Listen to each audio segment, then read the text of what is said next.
Bismillahirrahmanirrahim. Alhamdulillahirabbil alamin wa bihi nasta'inu ala umurid dunya waddin. Wassalatu wassalamu ala sayyidil mursalin wa ala alihi wa ashabihi ajma'in, amma ba'd. Hadirin wal hadirat, mustami'in mustami'at yang dimuliakan Allah Subhanahu wa taala.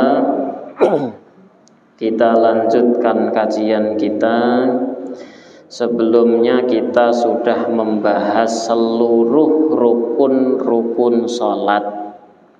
Rukun sholat yang terakhir adalah tartib. Kita lakukan secara berurutan. Kalau kita melakukan rukun sholat dengan cara acak, maka sholat kita tidak sah. Jadi kalau kita mendahulukan satu rukun atas rukun yang lain, itu menjadikan sholat kita batal seketika itu. Nah, yang dimaksud mendahulukan rukun satu daripada rukun yang lain, ini ketika rukun yang kita lakukan, kita dahulukan adalah rukun fi'li.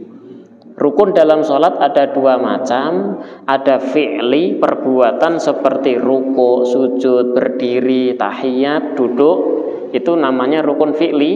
Dan ada rukun qauli, rukun yang sifatnya ucapan, seperti takbiratul ihram, membaca al-fatihah, membaca tahiyat akhir, membaca sholawat kepada Nabi dalam tahiyat akhir, dan salam.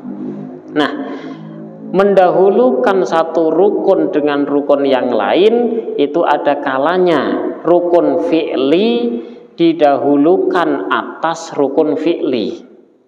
Ya, ada rukun fi'li didahulukan ke atas rukun qauli.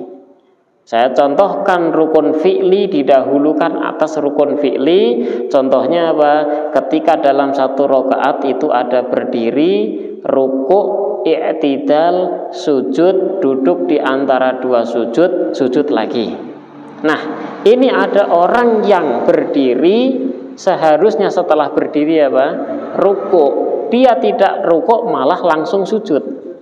Mendahulukan sujud daripada ruku'.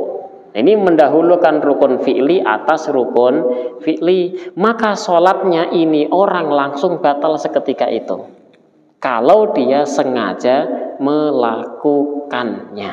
Tahu urutannya tuh rukuk dulu, dia malah sujud. Nah, sengaja melakukan, maka batal sholat seketika itu.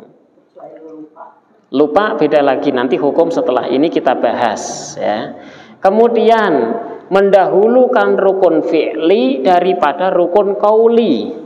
Ya, rukun fi'li contohnya ruku', rukun qauli contohnya membaca al-fatihah.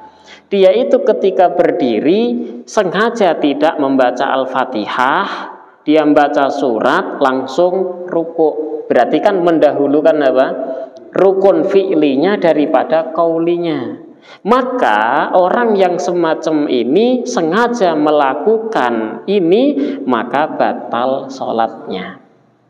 Bisa dipaham? Oke. Nah sekarang kalau ada orang yang mendahulukan rukun qauli, rukun ucapan, daripada rukun fi'li, daripada rukun qauli lainnya. Contohnya, nah, ketika dia ruku', dia itu membaca tahiyat. Pas rukuknya membaca at-tahiyatul mubarakatus sholawatut thayyibatu lillah. Tahiyat akhir dia baca di dalam ruku'. Berarti kan mendahulukan rukun qauli ucapan daripada perbuatan. Ya toh? Maka ini orang walaupun dengan sengaja, sholatnya nanti tidak menjadi batal. Tidak batal sholatnya, tapi tahiyatnya enggak dianggap. Nanti ketika dia tasyahud akhir harus membaca lagi. Ya, ada kalanya rukun qauli didahulukan daripada rukun qauli yang lain. Ketika dia berdiri belum baca Fatihah, malah baca tasyahud terlebih dahulu.